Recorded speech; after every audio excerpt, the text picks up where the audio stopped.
Thank you, Mr. Frost. And as I mentioned, we're going to take questions for the whole panel after the testimony is finished. Mr. Gaffney, you recognized for up to 5 minutes. Good morning, Chairman Mulvaney and members of the House Small Business Committee's Subcommittee on Contracting and Workforce. Thank you, Chairman Mulvaney, for holding this important hearing today and for inviting me and my association to participate.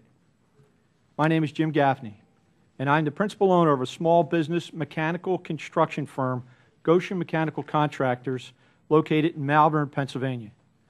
My firm operates in the public sector construction markets throughout the greater Philadelphia area, in the Delaware Valley, and throughout southeastern Pennsylvania.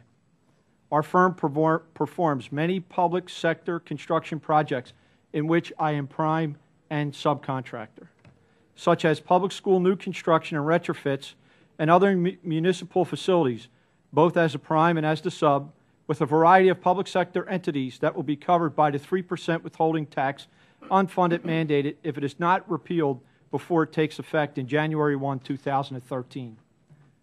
I am here today representing the Mechanical Contractors Association of America. MCAA is a nationwide specialty construction employer trade association based in Rockville, Maryland. MCAA's member companies perform all types of mechanical, plumbing, heating and ventilation, new construction and maintenance, and service work for public project owners nationwide. The vast majority on MCAA members' companies are small businesses, and many of them perform projects of the type that will be covered by the 3% withholding unfunded mandate. I am also president of the Mechanical Contractors Association of Eastern Pennsylvania, which is based in the Philadelphia area and which counts a majority of small business contractors among its 100 members. Many of those firms, too, perform projects with government entities that will be covered by the 3% withholding mandate. I am also privileged to represent 4 other of our sister associations allied in an ongoing legislative Quality Construction Alliance. These groups are the Sheet Metal and Air Conditioning Contractors National Association, the International Council of Employees of Bricklayers and Allied Craft Workers, the Finishing Contractors Association, and the Association of Union Constructors. According to the Bureau of Labor statistic figures, specialty construction employers present the vast majority of industry employment at over 64% of the employment overall in the industry.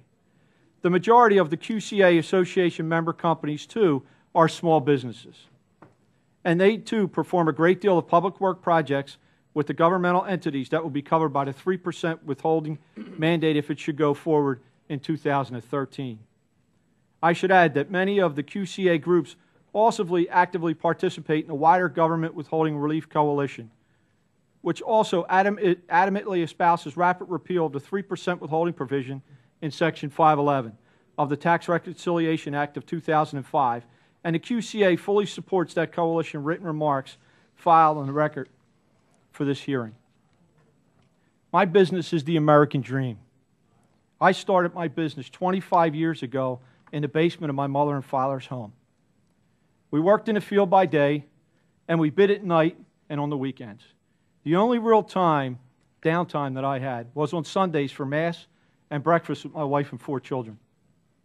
Today, we have over 20 employees and have work on hand of over $8 million.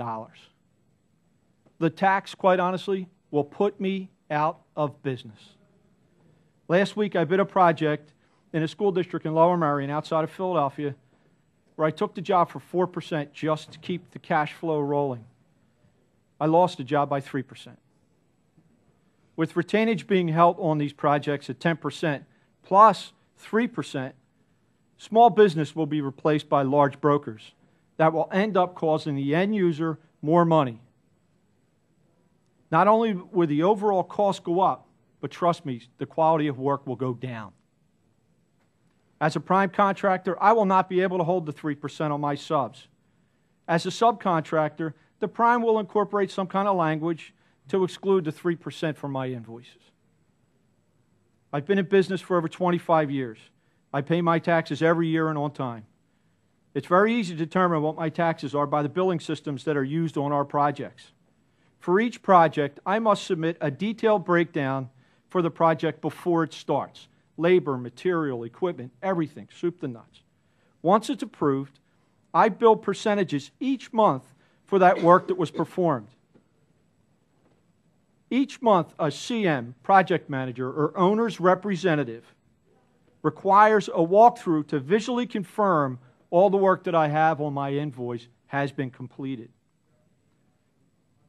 Once my financial statements are updated, and they're done every 3 to 6 months because the bonding company in this economy is on our backs every day, these projects are listed showing the percentages that are completed, and our taxes are based on that information. And with the restrictions and the quality background checks that are done in the state of Pennsylvania on a lot of the local states and school district work, they actually require me to submit my financial statement before the project is bid. They make me have my accountant notarize that financial statement and sign a letter of non-collusion.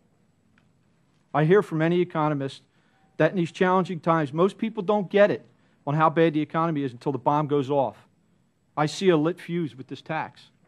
Between the extra costs needed for my office staff to track the tax withholdings and the extra work needed for my accountant, I'm looking at least a 24% increase in my cost for recordings. Thank you for your time.